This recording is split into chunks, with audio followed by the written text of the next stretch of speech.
30歲嘅阿強坐喺深夜嘅客廳度，滑手機嚟緊社交媒體。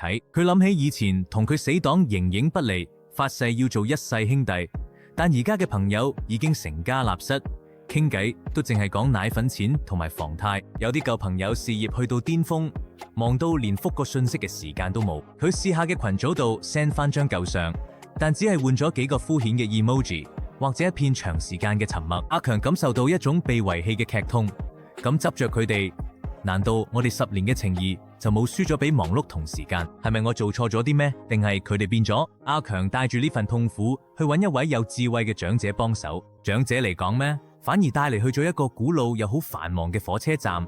佢哋企喺月台邊，望住咗火車去咗去，睇住人群上車落車。長者指住遠處嘅鐵路話：阿強，人生就好似呢班長途火車，每個人都有自己嘅起點同終點。你喺各鎮出世，父母陪你坐喺一段，嗰陣時你最初就靠住佢哋。大個咗之後，朋友陸續出現喺唔同嘅站上車，有啲人陪你一齊度過清潔嘅校園時光，有啲人陪你一齊闖過職場，面對好多難關。阿強望住月台上一個畫面，拉住唔想俾朋友搭另一班車嘅人問：但係如果我真係好珍惜嗰個人，如果我唔想佢哋落車，唔想佢哋離開我哋生活呢？長者望住嗰班慢慢開動嘅列車，微微一笑，眼神入面帶住慈悲。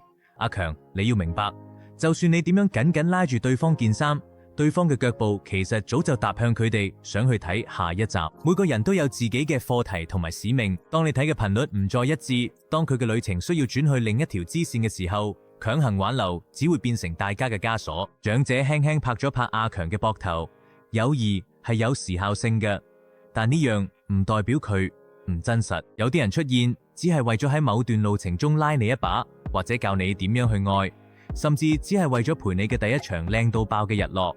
當佢哋嘅任務完成咗，自然就會喺適當嘅時候落車。阿強低低頭，揮手同佢人講再見，心入面本來繃緊嘅一條弦，突然之間鬆咗落嚟。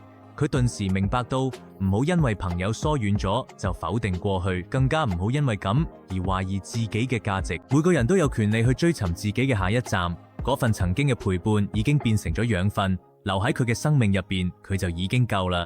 與其喺月台度痛苦咁追住已經開走嘅火車，不如轉身懷住感激嘅心情，向住遠方嘅背影揮揮手，講句生，多謝你曾經陪我行過呢一段路。阿強返到自己屋企，依然好珍惜嘅老朋友，但佢已經唔再強求要成日聯絡。佢開始學識專注嘅而家嘅生活，仲好驚訝嘅發現，當佢放低咗對舊關係嘅執着，自己生命嘅車廂就騰出咗新嘅空位。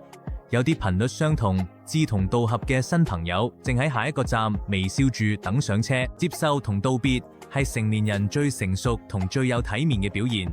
人生就好似一場單程旅行，風景會變，乘客都會變。有時候友誼消失唔一定係因為背叛，只係大家要去咗目的地唔同嘅。學識優雅嘅轉身，你先可以見到下一段路上嗰啲同樣靚，但更加適合而家你嘅風景。